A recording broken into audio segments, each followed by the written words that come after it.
Nuevamente, por la gracia y por la misericordia de nuestro Señor Jesucristo, el pueblo del Señor se reúne y, como se ha anunciado, continuamos con la serie expositiva del libro a los Hebreos.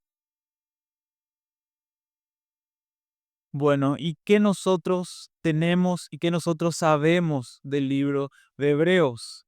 Sabemos nosotros que el autor es movido por el Espíritu Santo a mostrarles a cristianos judíos perseguidos y que están presionados por la persecución, tentados a dejar a Jesús y a volverse al judaísmo. A ellos les muestra que Cristo, que Jesús es superior a todas las figuras y eventos y sombras y personajes que están en el Antiguo Testamento, que es superior a todo y que en Cristo se cumplen las profecías, se cumple el anuncio. Él es la realización a lo cual toda la Escritura apunta, la realización de las profecías, y Él es el Rey de Reyes y eterno mediador. Eso es, eso es lo que el autor a los Hebreos comunica a su audiencia original. Y el método didáctico, el método para poder enseñarles a su audiencia que emplea el autor es de usar elementos, personajes, eventos históricos conocidos, muy conocidos para ellos, con los cuales ellos estén familiarizados y que puedan ver a la luz de Cristo el significado de todos esos eventos y personajes. Y hoy vamos a hablar de alguien que se puede considerar como un héroe nacional para los hebreos, como un héroe nacional para los judíos. Un pastor de ovejas, un comerciante que se convirtió en un héroe de guerra, según lo que la Biblia nos relata. Y el nombre de ese personaje, ¿saben cuál es? Abraham. Pero también va a entrar en escena un personaje muy misterioso, un rey y también sacerdote, que no sabemos de dónde viene, que no sabemos a dónde va, pero Abraham, el patriarca, el amigo de Dios, el padre de la fe, el estandarte cuyo nombre identifica a la nación de Israel, reconoce como superior. Abraham reconoce como superior a este personaje misterioso, le reconoce como superior a él. Y ahora, ¿de quién se trata este personaje? ¿Quién es? Eso nos responde la palabra del Señor. Dice la Biblia en Hebreos capítulo 7, versículos 1 al 10.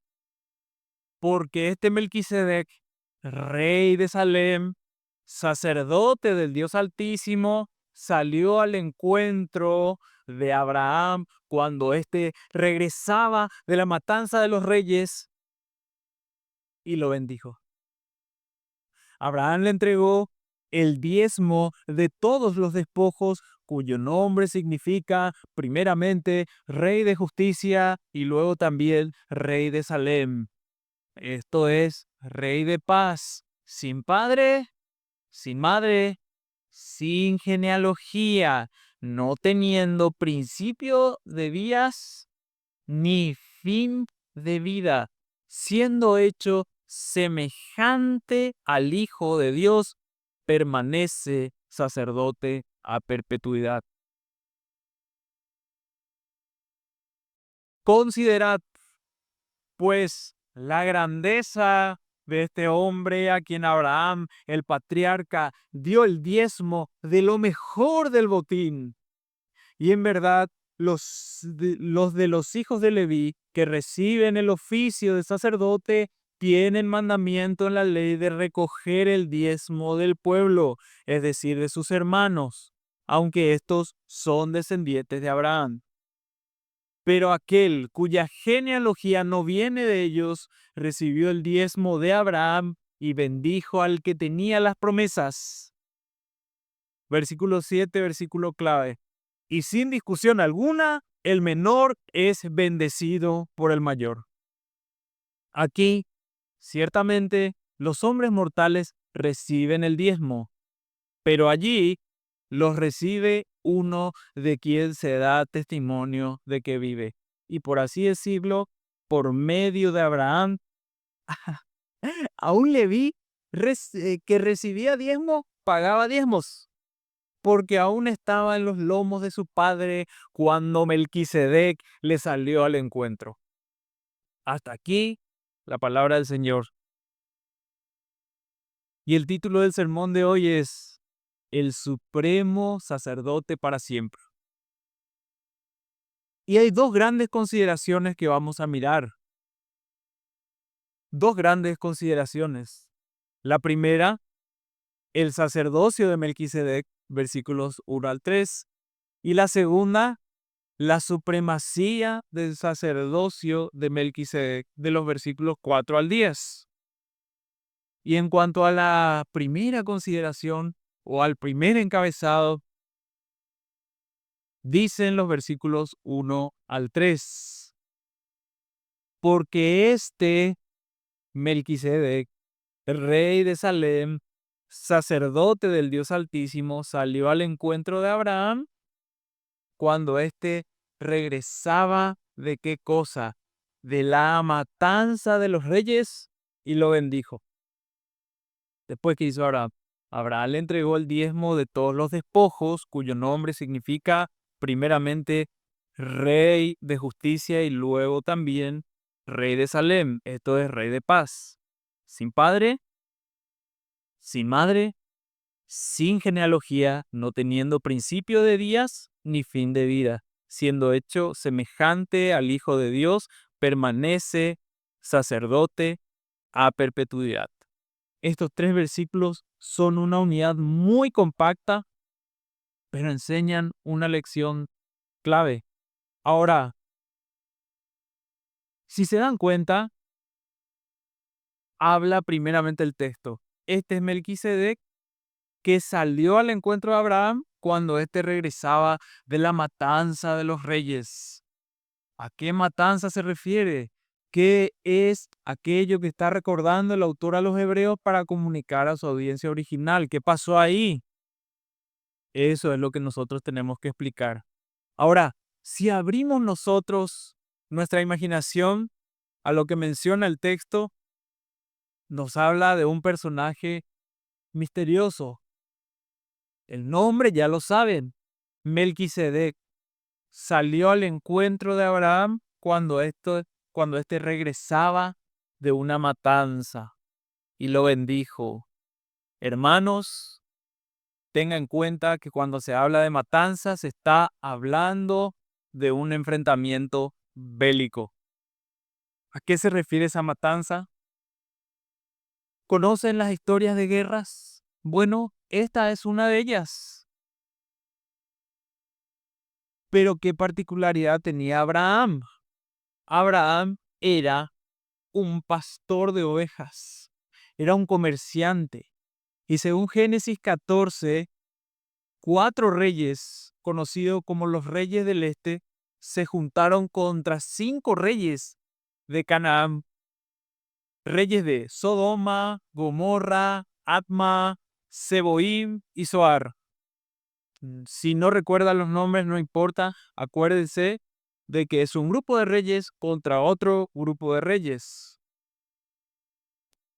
¿Y qué pasó en ese enfrentamiento en relación a Abraham? Nada más y nada menos que le tomaron de prisionero a Lot, el sobrino de Abraham.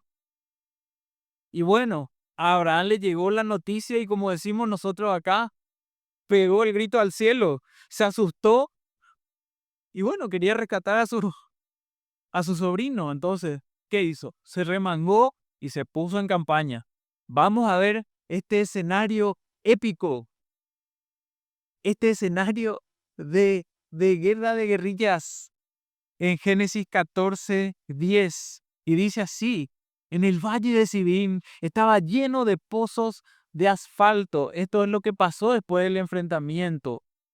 14:10, en el valle de Sidín estaba lleno de pozos de asfalto, y el rey de Sodoma y de Gomorra huyeron y cayeron allí. Y los demás huyeron a los montes. Entonces tomaron todos los bienes de Sodoma y Gomorra y todas sus provisiones y se fueron. Y en el 12, y tomaron también a Lot, sobrino de Abraham, con todas sus posesiones, pues él habitaba en Sodoma, y partieron. Hermanos, aquí Abraham recibió esta noticia, le agita, le asusta, ¿y qué hace? Toma a su gente y se alista para la batalla. El pastor saca su faceta de líder militar. Y ocurre que Abraham libera a Lot. Versículo 13. Y uno de los que escaparon vino y se lo hizo saber a Abraham, el hebreo, que habitaba en el encinar de Mamre el amorreo, hermano de Escol y hermano de Aner, y estos eran aliados de Abraham. Y al oír Abraham que su pariente había sido cautivo, movilizó a sus hombres adiestrados nacidos en su casa, 318, y salió en persecución hasta Adán. Y vean cómo ocurre, o cómo se gesta, o cómo se articula la victoria. Dice: por la noche él, con sus siervos, organizó sus fuerzas contra ellos y los derrotó.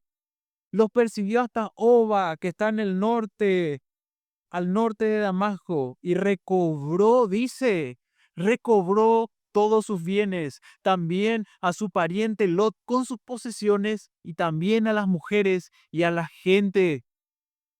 Hermanos, es de notar el escenario. Reyes, reyes, después de haber vencido ellos, fueron vencidos por Lot y los suyos. Y él, con estrategia, con astucia, con valentía y con el vigor de un general de ejército, vence. Más adelante, hermanos, por testimonio de las Escrituras, nosotros conocemos que Abraham es conocido y recordado como padre de multitudes, como el padre de la fe, como el amigo de Dios. Y ahora en este pasaje, en estos hechos, él es visto y el texto le muestra como un héroe o superhéroe nacional. Sin embargo, es llamativo que este superhéroe nacional, que hace algo más épico o algo más meritorio que ganar la Copa del Mundo, a alguien que le falta ya papel en su currículum para tantos títulos, reconoce la superioridad en otro. Versículo 17. A su regreso, después de derrotar a Kedorlaomer y a los reyes que estaban con él, salió a su encuentro el rey de Sodoma en el valle de Sabe, es decir, el valle del rey. Entonces, Melquisedec, versículo 18, Melquisedec, rey de Salem, sacó pan y vino. Él era sacerdote del Dios Altísimo, y lo bendijo diciendo: bendito sea Abraham del Dios Altísimo, creador del rey del cielo y de la tierra. Y bendito sea el Dios Altísimo que entregó a tus enemigos en tu mano. Declara que fue Dios el que entregó a los enemigos en su mano, y le dio en respuesta a Abraham el diezmo de todo.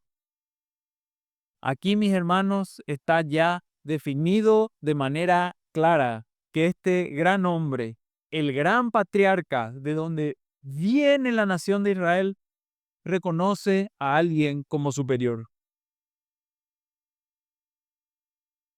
Melquisedec, el sacerdote del Dios Altísimo. Hebreos 7 empieza con una figura enigmática. ¿Quién es este Melquisedec a quien Abraham le reconoce como superior? La verdad es que no sabemos mucho de él, pero eso no es una coincidencia. Eso es algo intencional del autor. Su misteriosa aparición en Génesis 14, 18 al 20 está, como decimos, a propósito. Melquisedec es rey de Salem y sacerdote del Dios Altísimo. Y hermanos, no se nos dice nada en relación a cuál es el linaje de este Melquisedec, de dónde viene él, cómo terminó, se registró su muerte, cuál es su final. Y eso es justo, exactamente lo que el autor quiere que nosotros veamos. No es un error que no se haya registrado la genealogía. Eso no es un error. Eso es una pista divina que el autor nos está dando en el texto. Melquisedec no tiene principio ni fin y en eso se parece, ¿sabe a quién? A Cristo Jesús, nuestro Señor, quien es eterno, no tiene principio, no tiene fin. Pero la clave aquí es que en su oscuridad y misterio, Melquisedec explícitamente sirve como qué, como tipo de la persona de Cristo. Él, como Cristo, es sacerdote para siempre. Y eso, mis hermanos, es lo que hace toda la diferencia en cuanto a lo que ofrecía el judaísmo, que eran los sacerdotes levíticos. ¿Quiénes eran los sacerdotes levíticos? Los encargados del templo, aquellos que realizaban los sacrificios y se encargaban del templo. En cambio, el sacerdote, bueno, y por cierto, los sacerdotes levíticos eran imperfectos y eran limitados, ellos morían. Pero el sacerdocio, según el orden de Melquisedec, es un sacerdocio eterno y un sacerdocio perfecto. Ahora, nosotros ya vimos y ya identificamos la figura de Melquisedec en este capítulo. Ya sabemos cosas de él. Ya sabemos que Abraham le reconoció como superior. Ya sabemos también que es sacerdote del Dios Altísimo. Claro que sí. Ahora, ¿qué nos dice el texto en relación a la supremacía, en relación a la superioridad? Eso es lo que nos enseñan los versículos del 4 al 10. Y el autor no solo nos presenta a Melquisedec como un personaje misterioso, sino que nos da un desafío. Nos desafía a ver su sacerdocio como superior al del antiguo pacto, como superior al sacerdocio levítico. La pregunta es ¿por qué? Porque en la cultura de Israel, el que recibe el diezmo, ¿se acuerdan? El que recibe el diezmo es considerado superior que el que lo da. Y eso es precisamente lo que hizo Abraham. Él dio los diezmos reconociendo a un superior y ese es Melquisedec. Ahora, esto asombra un poco, ¿verdad?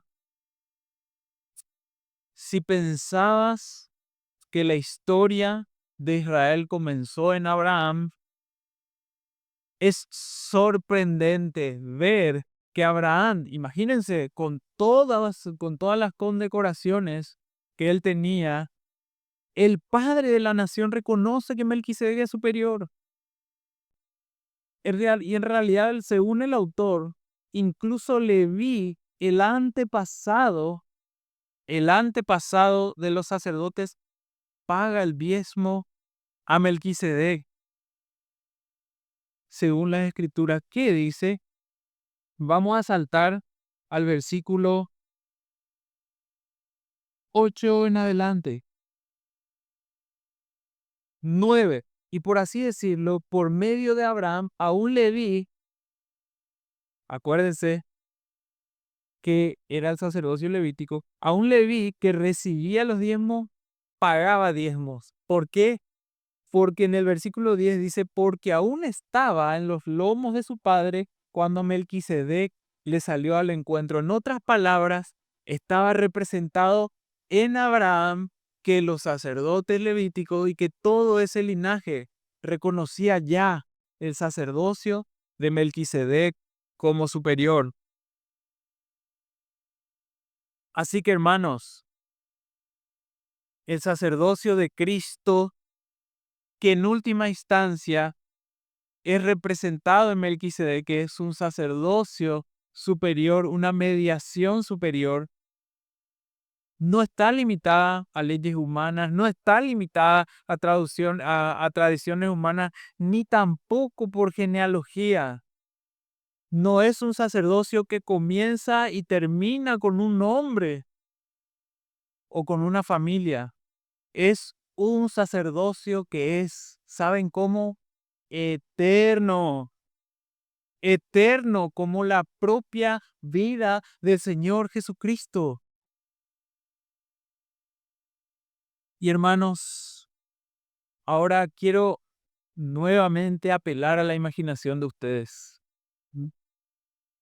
Imagínense que están en el templo de Jerusalén, hay el incienso, el sacrificio de los animales, los sacerdotes vestidos con las vestiduras que establece la ley y con la expectativa de que por los pecados, por cada pecado, algo tiene que morir.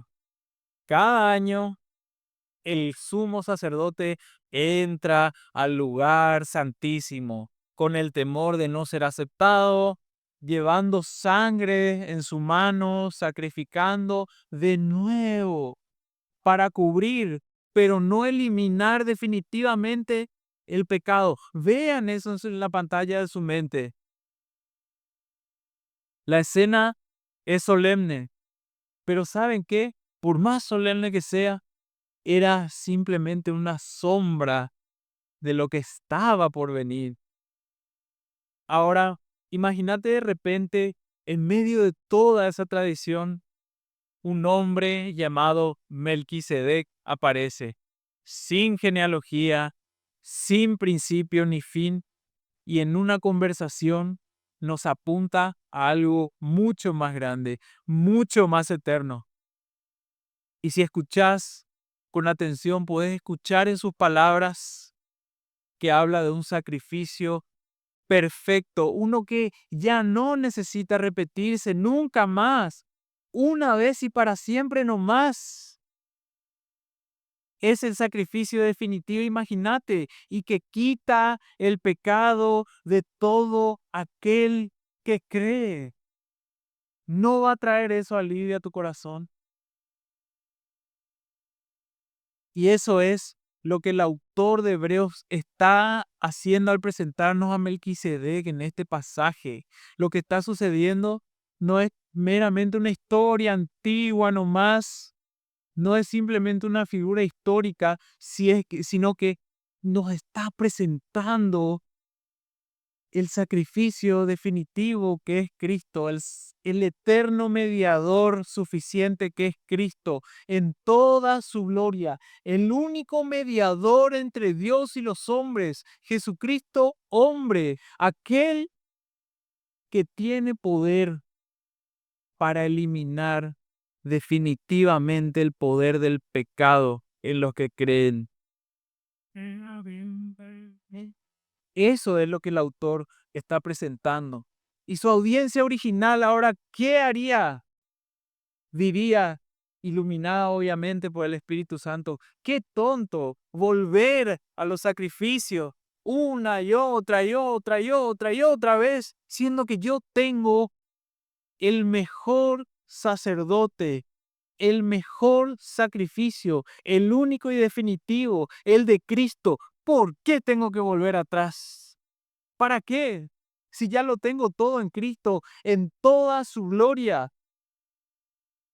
Y encima, no solamente eso, no es simplemente un sacrificio que quita y elimina el pecado definitiva y perfectamente, sino también hay otra realidad. Es un sacerdocio que no termina nunca, no tiene principio ni fin, es para siempre, es perpetuo. Y hermanos, el sacerdote es un intercesor y Cristo es el sumo sacerdote que vive para siempre. Él llevó los pecados al madero, pero también está intercediendo por lo suyo a la diestra de Dios, como un sacerdote amoroso que cuida de los suyos. Y eso, hermanos, es lo que nos ofrece Cristo. Eso es lo que nos ofrece la persona de Cristo. Un sacrificio perfecto, un sacrificio eterno que trae vida eterna. Y lo mejor de todo, hermanos, ya no se necesitan más sacrificios. Eso es lo que ellos tuvieron que haber pensado, estos hebreos.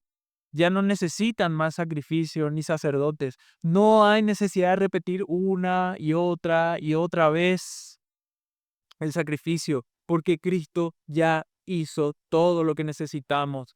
Y Él no muere como los sacerdotes levíticos, sino que Él vive para siempre. Y tengan en cuenta esto. Podemos traer otra ilustración. El pecado, ¿saben qué hace? El pecado mata. Imagínense una guerra en la cual todos nosotros somos traspasados por las balas del pecado. Entonces nosotros necesitamos un médico que nos cure, pero también ese médico está luchando la misma guerra que nosotros y también ese médico muere. Pero de repente aparece un médico inmortal que no puede morir y que tiene la medicina perfecta y asiste. Hermanos, qué alivio traería eso al corazón, sabiendo que aquel que me está tratando es completamente permanente y que me va a ayudar. Y saben otra cosa más, nunca jamás ese médico dice yo no atiendo ni salgo de vacaciones. Él permanentemente intercede por los suyos y él quitó ese mal que se llama muerte. Él destruyó el poder del pecado. Él dio vida a todos aquellos que creen. Mis hermanos, y esto trae una enseñanza. Esto es para lo siguiente, habiendo nosotros visto la luz de Cristo en este pasaje como el sacrificio perfecto, el sacerdote eterno, el sacerdote perfecto que no muere, nosotros tenemos algo que se llama seguridad. Seguridad en Cristo. Hermano, si alguna vez dudas de tu salvación, si alguna vez te preguntaste si sos aceptado delante de la presencia de Dios, quiero que recuerdes este punto.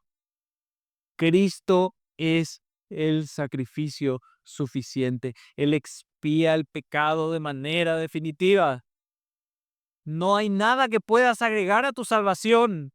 Si Cristo, el sumo sacerdote, ha intercedido por vos, no hay nada ni nadie que pueda separarte de su amor, no hay nada ni nadie que pueda separarte de la eterna herencia de salvación para los suyos. Tu seguridad está en lo que Cristo hizo y en sus obras, no en las tuyas.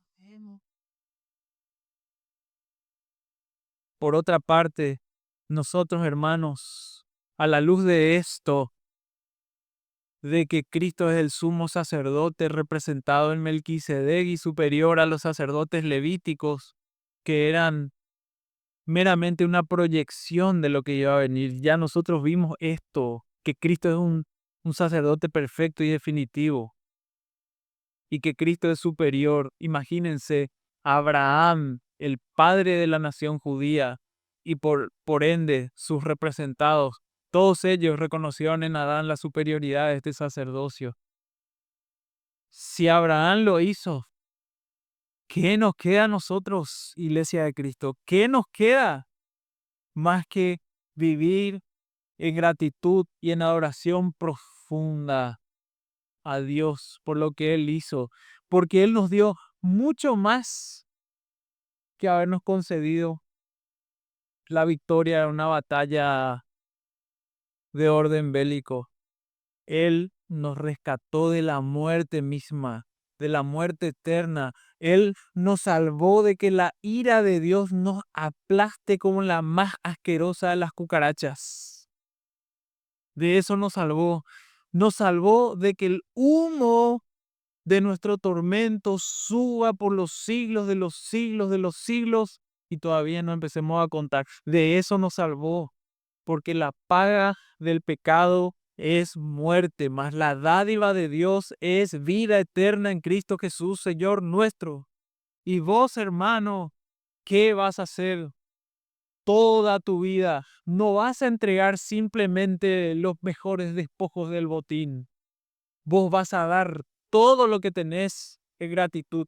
Todo lo que sentís y todo lo que pensás tiene que estar volcado a la adoración a ese Dios tan bueno que te concedió este sumo sacerdote para siempre.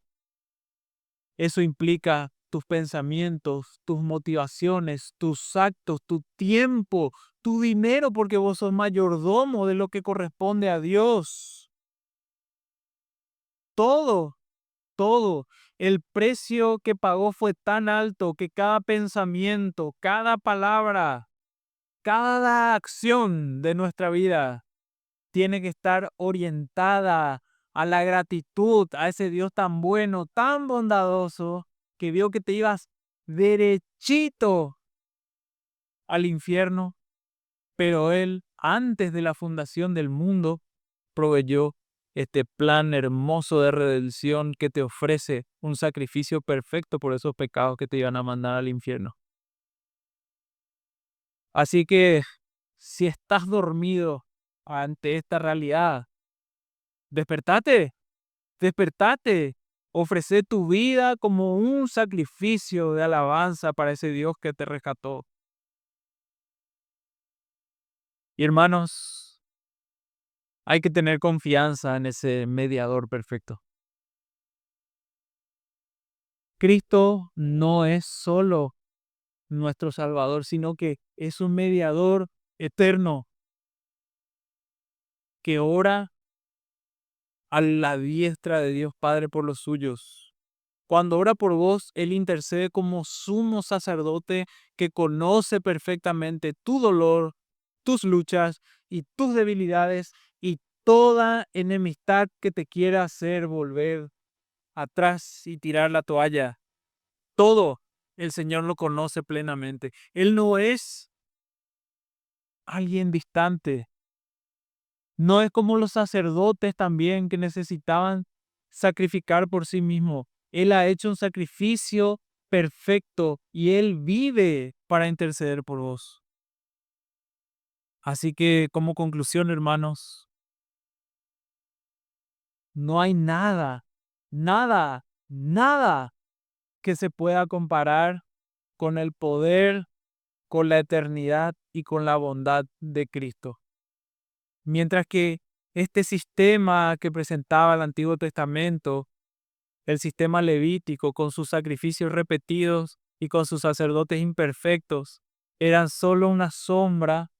Nosotros somos tan ricos y tenemos la realización de todas las cosas, la consumación de todas las cosas, que es la persona de Cristo. Él es el sumo sacerdote. En Él tenemos todo lo que necesitamos: el perdón, la reconciliación, la seguridad, la vida eterna. Que al mirar a Cristo, nuestro mediador perfecto, nuestras vidas sean transformadas, que ya no sean unas vidas apáticas, que no piensan en las cosas del cielo, que no buscan agradarle a Él, que no sea así nuestra vida, sino que sea una vida que se vaya transformando momento a momento, día tras día, mes tras mes, año tras año, hasta que ese que intercede por nosotros venga o nosotros nos vayamos a Él. Que cada día, hermanos, que cada día lo vivamos con gratitud hacia todo lo que Él hizo, ya que hemos sido perdonados para siempre y que ya nada nos puede separar del amor de Dios. Y hermanos, hay una aplicación para aquellos que todavía no han venido a los pies de Cristo. Hay una aplicación para aquellos que todavía no han reconocido a Dios como el superior ante quien un día delante de su trono darán cuenta. La invitación es para todo aquel que todavía no ha creído en Cristo y no se ha arrepentido de sus pecados. Arrepiéntete. Arrepiéntete y cree en el único mediador que puede sacarte de la situación, de la cárcel mortuoria en la que estás, en esa cárcel de pecado. Tenés que creer en aquel que es el único que redime y que limpia para siempre. Y si te arrepentís de tus pecados y crees en este Cristo y no te apoyás en tus propias obras, te puedo asegurar por el testimonio de la Escritura que vas a ser salvo. Te puedo asegurar que vas a tener una redención eterna en la persona de Cristo. Te puedo asegurar que si creíste en esta palabra y si creíste en lo que es Cristo y su sacrificio definitivo, te puedo asegurar que si hoy creíste y hoy te morís, vas a estar con Él en el paraíso y eternamente vas a ser cobijado por Él. Vas a ver el sol de justicia resplandecer delante de ti eternamente, rodeado de otros que han corrido con la misma suerte. Eso yo te lo afirmo por lo que dice la Escritura. Solamente en Cristo hay salvación. Él es el único nombre por el cual aquellos que creen pueden ser salvos. No hay otra mediación más que la de Cristo para ser salvo. Este es el mensaje del Evangelio. Este es el mensaje de la palabra del Señor. Y tienes que creerlo.